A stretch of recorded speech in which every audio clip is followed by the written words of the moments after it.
శ్రీలక్ష్మీదేవి సందమామ, ఈ సృష్టియే బతుకమ్మయ్య సందమామ అని కూడా ఆడపడుచులు భక్తితో ఆ అమ్మను కొలుచుకుంటూ ఉంటారు. అలా పాడటంలో బతకడం మొదలైనప్పుడే బతుకమ్మ పుట్టింది.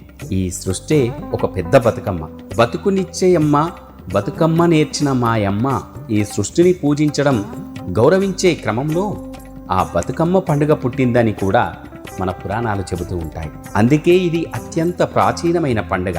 ఈ సృష్టి అంటే భూమి బతుకమ్మ ఆకారంలో ఉందని చెప్పకనే చెప్పడం కూడా ఆ జానపదుల విజ్ఞాన విశిష్టత కూడా. ధర్మాంగరాజు పుత్రి ఆ బతుకమ్మ. దరచోల దేశమున ఉయ్యాలో, ధర్మాంగుడను రాజు ఉయ్యాలో అనే ఉయ్యాల పాటలు ఇప్పటికీ కూడా ప్రసిద్ధమైనవే. ఈ పాట ద్వారా చోళదేశ రాజ్యంలో ధర్మాంగుడు సత్యవతి దంపతులకు ఆ శ్రీలక్ష్మీదేవి జన్మించినట్టు, ఆమెను కపిల మహర్షి, గాలవుడు, ఆత్రి, వశిష్ఠ, కశ్యప మహర్షులు దీవించి బతుకమ్మ అని నామకరణం చేసినట్టుగా కూడా మన పురాణాలు చెబుతూ ఉంటాయి.